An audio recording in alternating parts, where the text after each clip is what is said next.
Hey everybody, how's it going? My name is Drew and welcome back to Cornerstone Season 3. Okay, first of all, I gotta say, I've spent so many times trying to start this episode. This is probably my fourth time, I think, recording this intro. Just because I couldn't get my full thoughts out, and I think I was a little less organized this episode going into it. Even though I have a lot to talk about, I just couldn't really get my brain around what I was trying to say while I was trying to say it. But if you saw last episode or been following at all, or if you're even new here, we are making a life sim style RPG here on Cornerstone. It's an SMP server, so this is all done here on Survival Minecraft. And Nellas has been working on this town. I got villagers here too. Shut up, I'm trying to record. Nellas has been working on the town, and this town is going to be the center of the game. It's gonna be like the hub, you know what I mean? And it's not done. There's a lot more things that we have to add to the town and the surrounding area.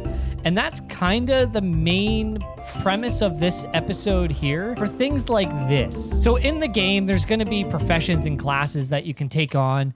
And for example, farmer is going to be one of them. So we're going to need farmland to work with, right? So the player that's playing the game actually has a profession to work on. So I was talking to Nellas about the area where I'd like to farm, and I did some terraforming, which she totally criticized, by the way. I also laid some terracotta here to show roughly where and how big I would want a burn to be, and then some silos. So I want to do this for more of the map around. I claimed a lot of this land here for the game, so people know to kind of stay away from here, that there's spoilers, and when the game is going on, like, don't tamper with anything, you know what I mean? I have a lot more stuff to do regarding flying around, laying out the roads here. You can see I kind of placed some rough sketches where roads can go.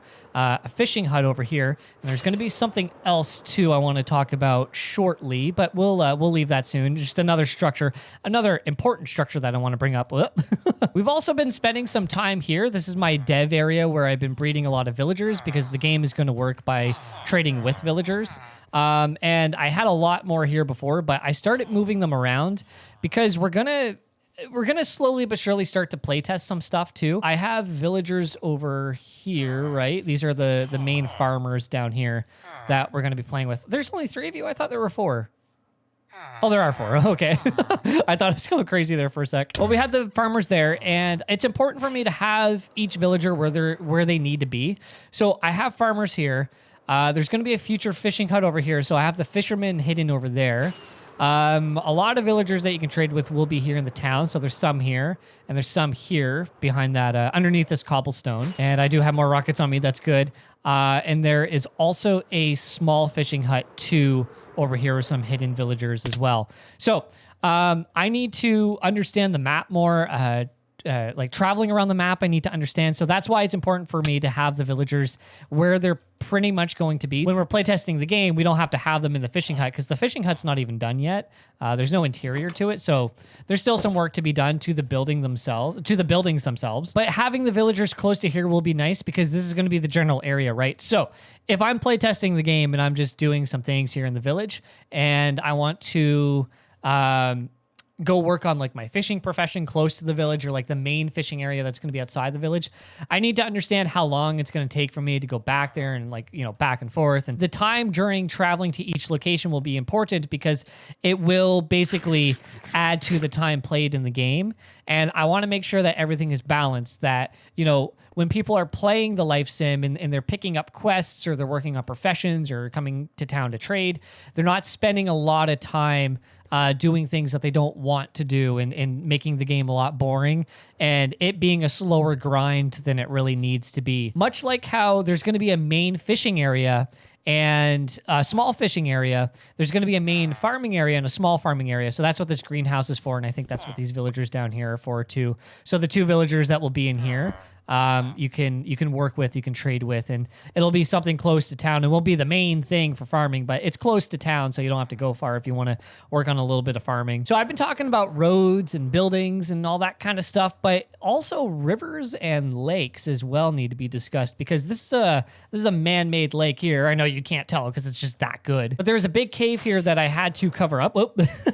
I don't know what I'm doing anymore. I had to cover up, and I didn't really know what I was going to use the land for, so I decided to just flood it. You know, if I don't really have purpose for any land or nothing that I can really think of in the meantime, I think water is going to be my best friend because it just looks good and it kind of fills the map up a little bit more. It helps with the aesthetic, and we could also play with it. Maybe we can have a little bit of treasure hidden underneath the water somewhere. That's actually going to be something that we're going to be talking about very soon. There's redstone that has to go into this game, and that's what this is here. You probably don't know exactly what you're looking at yet, but I can explain it. I'm going to cut to a creative world and explain my part of it, and then I'm going to cut back to this, and we're going to go over this.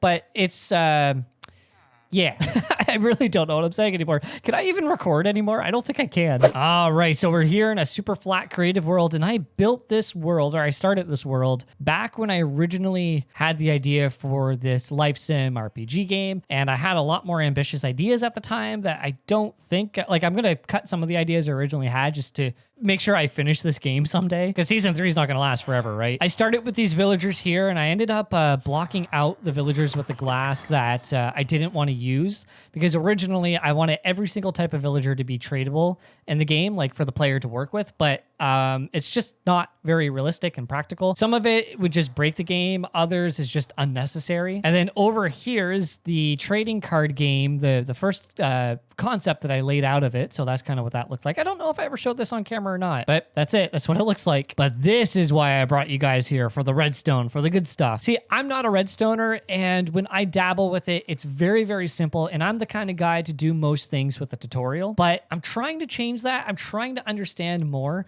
and that's what this is. So I looked up a couple different tutorials a while ago for different things, and I ended up merging it together, and I created this. So this is the first thing I ever made. Like, granted, like, you know, like this sorting system here is not my original idea, and this dispensing system or automatic dropping system, that's not my idea. I saw those in tutorials, right? But this is my first invention that I made because I needed to do something, and I had the knowledge of these two different things, so I just merged them together to make one big thing. Now, you will learn that Hap made a compressed version of it, and that's actually what you saw earlier in the video on the Cornerstone server. So I just want to walk you through this first, because this is what I know best. At the time, Hap hasn't walked me through everything that he did. I have a couple questions about it, but for the most part, I understand how it works. But I needed a system to submit a specific item that would give you back a specific item. But if you put in the wrong item, it would just give you back that item that you put in. So let me show you what I mean. So we'll grab some wood. Actually, we'll grab a lot of wood. And I think it was gold nuggets that I used on this. So for example, this is how it's going to work. So you might need to submit a piece of, oh, I already had it in my inventory. Submit a piece of gold in the system, and that will give you back a diamond. Just like that. So for the example of this creative world, it gives you back a diamond for a gold nugget. But I had to make it in a way where if you drop any other item in it, it won't work and you won't get the diamond. It'll just give you back the item that you dropped in. So if I drop in just a regular log, we should get a regular log back. Just like that. And there it is. You put in a gold nugget. I should use a trap chest, by the way. I know that now. But yeah, you get the... Wait for it, wait for it. What? Did I pick it up? No. Is it? Okay, something jammed. Yeah, there it is. Okay, so something jammed. It wasn't perfect that time around. What happened? Why was that diamond not dispensed? Oh, it fell. Oh, that's why. That's the first time I've ever seen it do that, though. Okay, because I'm not a redstoner, this thing is a lot more complicated than it needs to be. But how it works is you submit the gold nugget that you need, and that's what this item filter is here. So it filters, it's looking for gold nuggets is what it does. So it's filtering all the gold nuggets down, and then it goes down into this dispenser, and this redstone here is set up to not dispenser, dropper. This redstone is set up to automatically drop the item, any item that lands in it. So in this case, it's only going to accept the gold nuggets because of the filter that it has above it. And so it drops it down through a piece of string. Oh, just like that. And the string will activate this dropper here, which drops the diamond into the stream and up the elevator back to us. And that's how that works. And now, because I have it set up so it's only looking for gold nuggets here, any other item that you submit will just bypass the filter and go straight to this dropper, and it will just drop that item that you put into it back out, and it'll go right back to you. So I had to make sure that this system was designed to take a specific item, to give you back a specific item, but give back all the wrong items. So I was pretty proud of this. I thought that this was going to be the main machine that I implement, but Hap made a much compressed version. Now, granted, like if I just dropped this in survival, it's going to have to change anyway, because I can't have like the water stream right here. And obviously I would have to have it in specific places to hide the redstone. And plus, when the player is by the chest, I don't want them to be hearing the water. So like the water would have to move. But that's the general idea. This will be used, I think, the most in the game. And we're going to have to build this system many times in the world on Cornerstone for the RPG that we're making. We can also use this for like keys. So like say there's like a temple door here. Well, we're going to throw in a specific item and it's going to go down here. And instead of dropping an item, it will trigger a door to open. You know what I mean? So it could be like that. But when you come in and you have to submit a quest, you'll drop your quest book in here, and then it will either give you your reward and or the next quest. Right? Does that make sense? Okay, so I can give you a better example. So let's do this. Let's see what's in my inventory. And so these items here, let's just pretend for the sake of it, actually. Let's organize myself a little bit better. Even this was too cluttered. I have to organize myself that much. So let's say that this is the first house that you go to in the game. Like you're a farmer and like this is the farming guy that you deal with. So he would be stuck in here. He wouldn't be moving in the house. But you would have a book.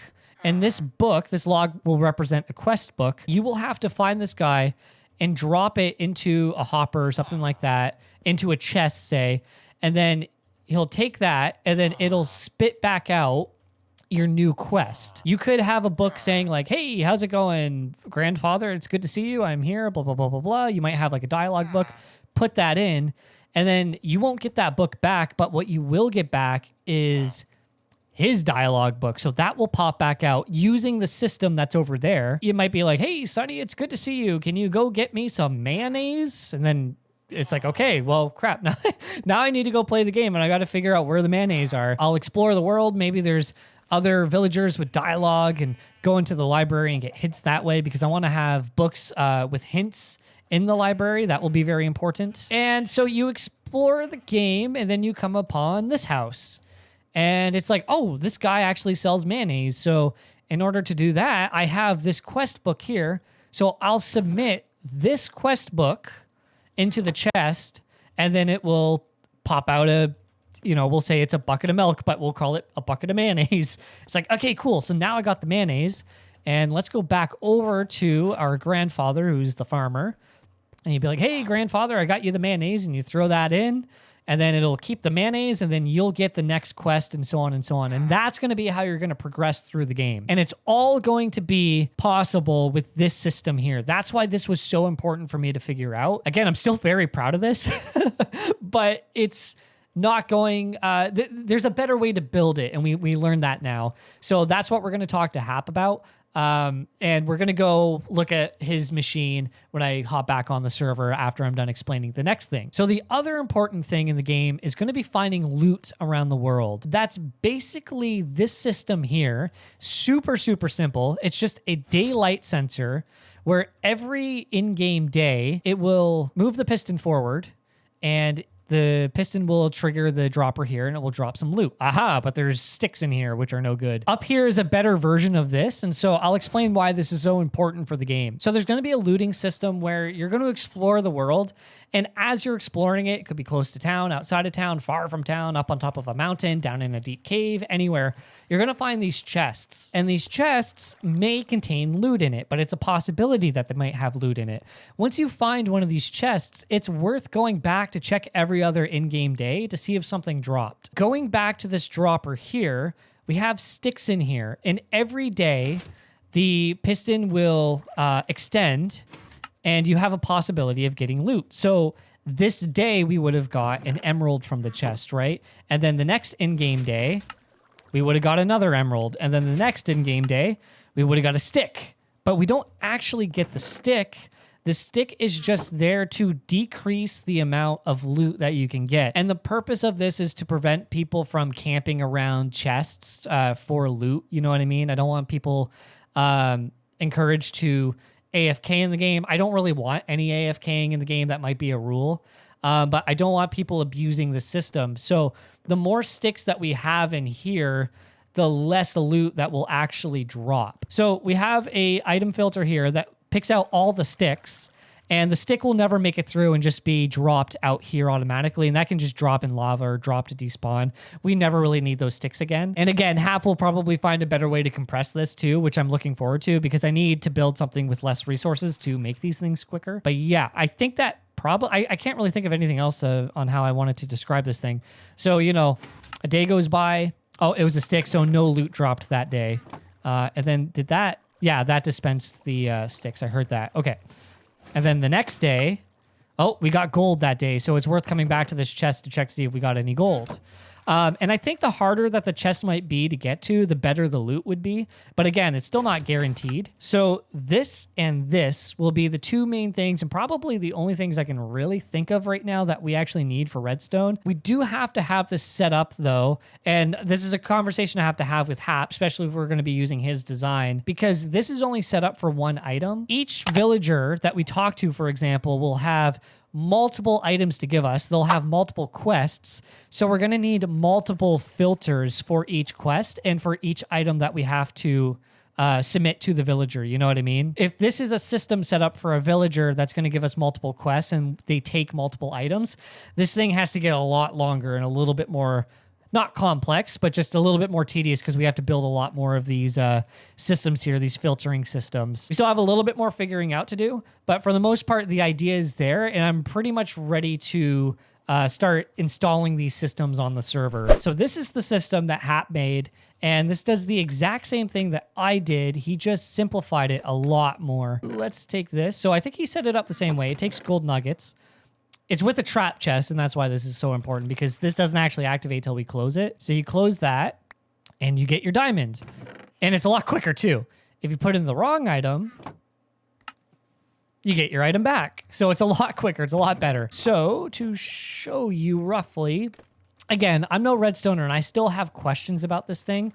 But this is the item filter here that I described earlier. It's built a little bit differently, a little bit more compact, which is great. So when you throw your nugget in, it goes down into this hopper. And then this is the hopper that's locked here, I believe. Yeah. So that takes the golden nuggets.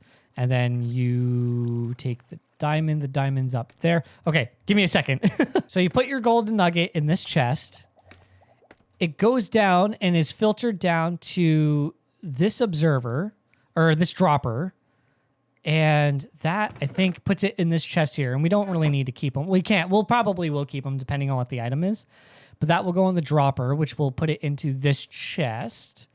I never knew that they actually... yeah, okay. I didn't know that droppers actually just go straight into chests. I thought you needed a hopper. So that's one mistake I made. But in doing so, that triggers the redstone over here. That goes up this line, and that dispenses the diamonds in here, which ultimately goes into the water stream and drops it for you, right?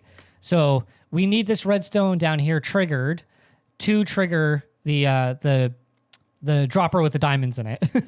Am I doing okay? Am I doing okay at describing redstone? And then if you put in the wrong item, that bypasses the filter, and I think it goes straight to this dropper here, and that dispenses it directly up into the water stream, and that drops it to us. Oh, got to pick that up before that despawns. I forgot I'm not in creative. These things are valuable. But of course, there's still questions I have, like, why does there have to be a repeater here? Why can't it just be a piece of redstone? I'm not fully understanding all of it. The repeaters, I think, are confusing me the most. I know what the observers are for. I know why they're important. I understand why this redstone here is important, like these torches. But for the most part, I really do understand this now. I'm glad that I'm understanding this, and Hap is very happy that I'm asking questions and I'm taking on these things and I'm figuring it out for myself. So that's good. So this is the system here that we're going to be using more for the game, that we're going to be installing everywhere. I just need to talk to him about doing it in a way where we can use multiple items to be filtered in this. More specific items, if that makes sense. You know what I mean? Oh, the sun's going down, but that's okay. I'm gonna fly over to this location real quick because this is a good way for me to talk about my mindset when I'm planning out buildings and scale of things. So I got some clearing out to do here now. I also have a bed on me, which is very smart, by the way. Always carry a bed on you. Get out of my bed. And I'm waiting to sleep, and we're sleeping now. That's good. I can break my bed and break my spawn, and that's going to be okay. Oh, I actually need terracotta. I'll be right back. And to the dev cave, which I have not expanded downstairs yet, but I will. Oh, I think that was the terracotta. Yeah, and this is just dirt. Okay, I'm going to take a thing of dirt with me just in case I need to terraform a little bit. So this area here is where I would like to plan the school because the 4 professions in the game are going to be adventurer, which is going to be very exciting. Farmer and fisherman, that is a lot more kind of relaxed and toned down, but it should get you more emeralds. And of course, we're going to be a student because we're going to be building a potion school here in the game. A potion school and maybe some other things too that I'm probably going to keep a little close to my chest right now. Though I don't have an exact plan on what the school is going to look like yet, I do have an idea of the rough size and shape, I think. So I need to kind of place some things now to get a good idea on how I want to approach this, and that's what this terracotta is here for. I've done this in my single player world before, and it did help to a certain extent, but I think some of it, I was just approaching it the wrong way. But like I said, I talked to Nellas, and I think she really liked the idea of me laying some things out like this, so I'm going to keep doing it, and since it's helping her, I'm just going to pray that it's going to help myself too. And yeah, something like that. See, I think we even might make this a little bit bigger, and by bigger, I mean taller, of course. Now, can I land on this? Yes, I did. Yes, I'm so good. Let's go over like this, just for an example. Again, this is all like, it's not really set in stone, but I'm just trying to get a good idea on shape and size. So yeah, okay. I like this. And we'll just drop down. Ow. I think this will work. I hope I don't have to rebuild this pillar for nothing. Okay, so something kind of like this. It's going to have a small tower to it. Yeah, okay. It's a little bit more chunky than I thought, but that should be okay. You know what? I think I kind of do like this, but I know I will have to take these trees out.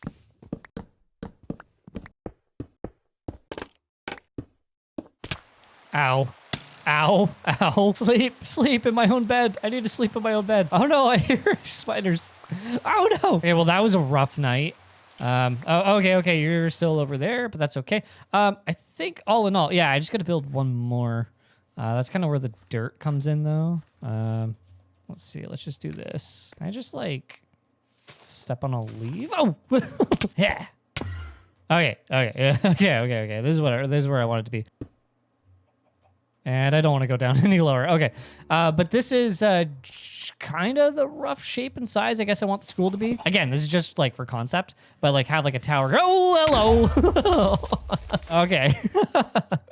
Well, I had to clear that out anyway. Again, it's just like some general inspiration, but yeah, I can already see some things changing on this, but maybe have some more rooms and whatnot, have some multiple layers to this, have a couple classrooms for different topics and subjects, and I'm feeling pretty good about it. I'm feeling pretty good. Then, of course, I need to make a path up here, and it sucks because, like, the bigger the map is getting, like, a lot more work has to be done because it's not just building things and placing roads. It's actually lighting up the area because I can't have any mobs spawning in this game. I can't have creepers coming into my town, you know what I mean? All right, I can say all the F words. And I could think of, like, 6. I'd say the one F word like 6 times.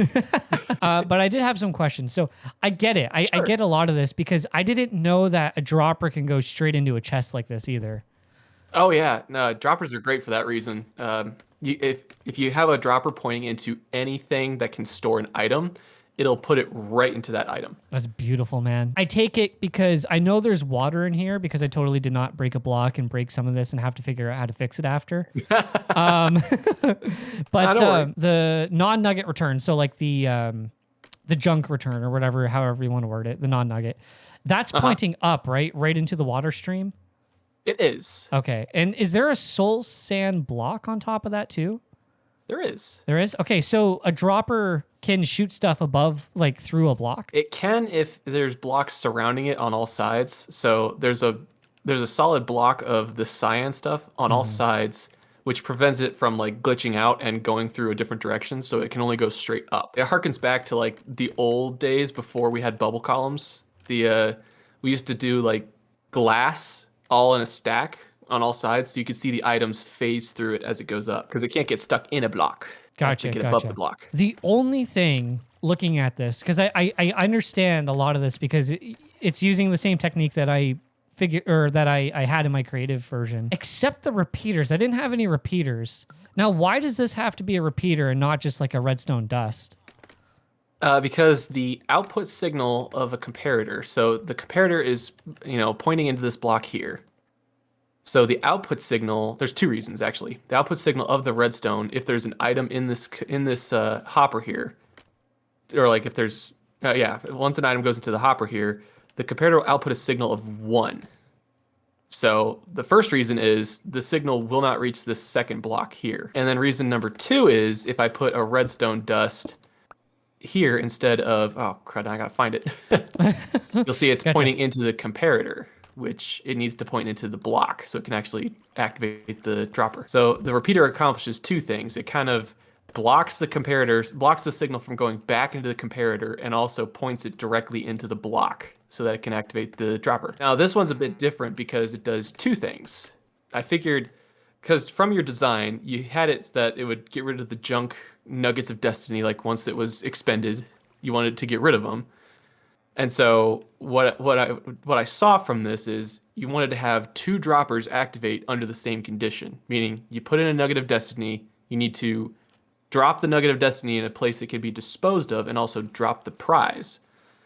So I figured if we're allowing the nugget to pass through the system into the dropper down below, I might as well use the output of that dropper when it recognizes there's an item that it needs to dispose of to also activate the prize dropper as well. So Gotcha, yeah. The torch tower you see here, the redstone torch here and then here, that will activate when that comparator down there activates, which will then in turn activate the nugget prize dropper. It activates 2 droppers at once, which is really handy. And then of course the dropper that disposes of the nugget, you can have that like facing into a cactus or into a thing of lava. I just put it into a chest so you can see like how you can cycle through the system and also so we don't waste the nuggets of destiny. Yeah. One thing I wanted to bring up with you too is how, okay, I'm going to explain this as clear as I can. I just did in my video, but I had like more of like a visual guide in front of me. Each villager, so let's say that this is actually for picking up quests. So the idea would be like some houses would have a chest like this and like a redstone system very similar to this underneath it. And there would be a villager stuck beside the chest. You would come in and then you would have your first quest. So when you start the game, you're going to enter the world with your first quest already in hand. Say it's like, I got to go speak to the farmer. So the farmer can be this guy right here. So this is the farmer right here. So you would come up and you would speak to the farmer, but it kind of works like in books, like the books would be like your dialogue. So like say I have the first quest that's a book. And what I would do is I would insert it in this chest. And then he would spit out the response would be like the follow-up quest. So say like I have a book that's like, hey, my name is blah, blah, blah. It's nice to meet you. I drop it in. And then he drops me a book. That's my second quest that says, hey, I'm craving some milk. Can you go get me some milk? And so that's the quest is like go around the world, find a thing of milk, come back, drop that in, and then he would drop the next book. This system could work, but is there a way to expand it? So like the, what is it? What did you call it? The nugget of destiny, that it could take more specific blocks. Like you would need more item filters. But you know what I mean? Yeah, the item filters are stackable, so we could chain it to where we could chain like this down here so that the hopper line follows that and then activates specific droppers under that condition. In terms of specifically books, I don't think we can actually put those through a filter because those are non-stackable items. You need stackable ones. Well, I found out that signed books you can stack, like copies. You can stack. Yeah. So Oh, like, okay. so Well, like then these two. it should be possible. It should be possible. But that was going to that was going to be another question, because I think there might be some items in the game that I would have to be careful around, because if they're not stackable items, it probably wouldn't function the same in a system like this, right? If they're not stackable, yeah, you can't really filter non-stackable items. Okay, so I just got to plan my quests around that. Now there are like item filters. I don't know if we could chain that together nicely, but there are item filters that would filter out non-stackable versus stackable items too with redstone. But okay, I don't know if I'd have to find a way to like chain that together somehow. Yeah. And then the redstone might get a little more tricky as a result. As in terms of like expanding this, yeah, I could probably look into designing it so that you can, under specific items that you get back and whatnot, this will activate. Now it'll have to be like singular items though for the quest returns too. So exactly, yeah. So it can't be like a stack of items, because there'd have to be different activation conditions for that, and then the redstone gets more complicated. So Yeah, for sure. I'm trying to make this as simple as possible so it's easy to duplicate, because we're gonna need I mean me, but if you want to, part of it too, like we will need many of these different machines set up throughout the game. The farm would need one, because there's like the farming quest that you would need. The town's probably going to have a handful of these, because there's going to be many different people and quests that you can get. Dungeon entrances, they'll need these, because you might need to submit a specific item to unlock a door. Oh yeah, no, that's no trouble. Yeah, so little things like that. Just food for thought. But I mean, we're still pretty early, but like we're picking up steam now on this. I think once we get this like settled and we start like building a few of these around, and we actually start like play testing and testing the quests and stuff like that. And writing a lot. I'll just kill this guy real quick. 1 sec, sorry. No! Farmer Oak! Farmer Oak! What I'm trying to say is we're getting somewhere with this. We're getting somewhere. I'm feeling the motivation here to get this done, and I am going to sleep. Hey, I can offer assistance too if need be. I built this because you put the bug in my brain. I didn't want to like swoop in and be like, I'll handle all the redstone. Honestly, I needed it because like this probably uses way less resources than what I had before. So I need something like smaller, easier to build, quicker to build, cheaper to build. And I think that's pretty much what this is. Did you have anything that you want to talk about? Any questions? Any ideas you want to throw out? I have been chipping away at the game a little bit. Thinking of some ideas on how to keep it going. I'll throw them your way, but in my own time. Yeah, of course. Alrighty, guys. I hope you enjoyed this episode of Cornerstone. I don't know really how much actually got done in between like the last episode. Like it's hard to tell like if a lot of work got done, if not a lot of work got done. But my plan is just to get more done, if it's a lot or not a lot, just to be able to talk to you guys more. I think the sun is going down again. Dang it. But yeah, I think it's really important for me to get content out to you guys sooner. Despite if there's a lot of work done or not a lot of work done. Just because it keeps it engaging. It keeps me working on the game more, oddly enough, even if it's small things one at a time. The game's progressing a lot quicker if I do it that way, because I noticed with old series that I had, like my old single player series, even if I didn't get much done, if it was a smaller project, I still got like 50 episodes that series. So there's a lot to be said about that. A lot to be said. Instead of sleeping, I think I'm just going to end the episode here, guys. But thank you again for watching, and I'll see you for the next episode of Cornerstone Season 3.